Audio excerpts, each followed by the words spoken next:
First row, third seat here.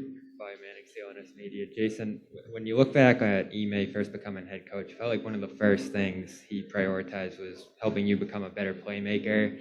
Just what were some of those early conversations like with him, and just how much did you believe in yourself as a playmaker before he arrived and thought that could be something you did?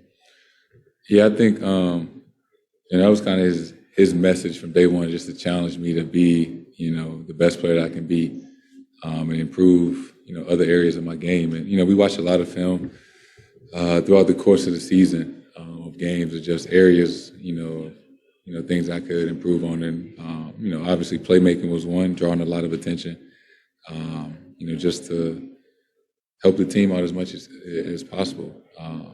He's done a great job of challenging myself and, just the group in that aspect. Fourth row on the left, Gary Washburn.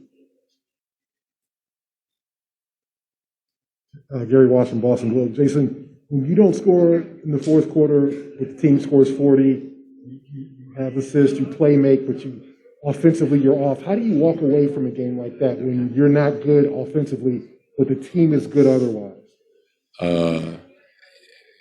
Ecstatic, right? 40 points in the fourth quarter.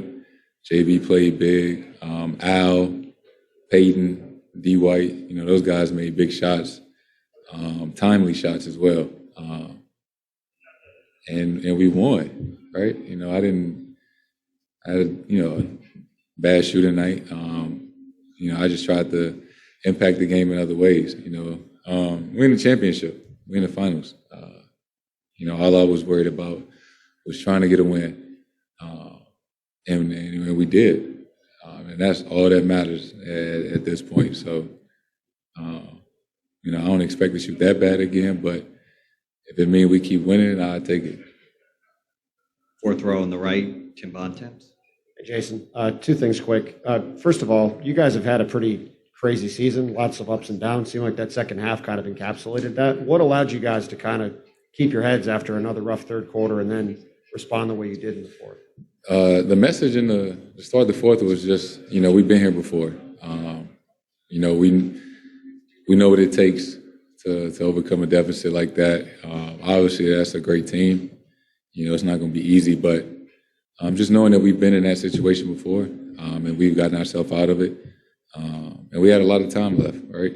So, it wasn't time to hang your head or be down. It's time to figure it out. Third row. When you're playmaking specifically, I think you had 7 assists in the first quarter, early in the first half, and it seemed like you were able to kind of get going that way early. Was there anything they were doing specifically that opened that up for you, or was that just a matter of seeing open shooters and hitting guys? Just reading the play.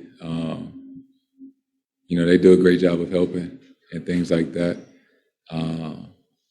So obviously it's just as simple as if you draw two, find somebody that's open. That's what I was just trying to do. Third row in the middle. Matt Votor, Mass Live. Jayson, after a couple of your bigger wins against Miami, you talked about how it was human nature to kind of feel confident and let up a little bit. Did you feel like you guys took some lessons from that are really important to apply now going into game two? Yeah, I think so. And just knowing that, right, our last two series, we lost game one.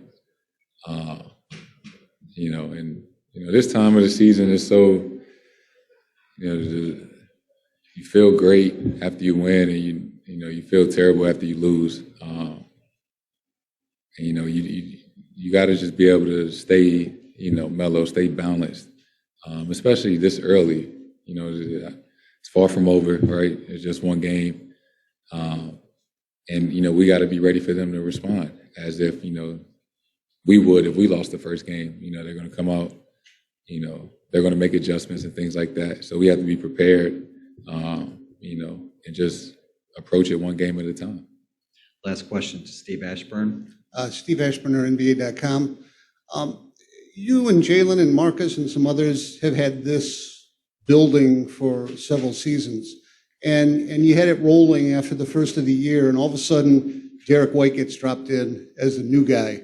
What was your reaction to his arrival, and how did you guys make him fit in a way that was good for your team and good for him? I had played with Derek White with USA Basketball in 2019, so I was familiar with him. Smart and JB did as well, and Coach, Will Hardy and Udoka was on the staff, so we were familiar with him, and he knew a lot of the guys. And Derek is just such a smart basketball player. He could fit in anywhere. I'm glad we got him. But he just knows how to play the right way on both ends of the floor. So, we just kept it going, as soon as we got him. Thanks a lot, Jason.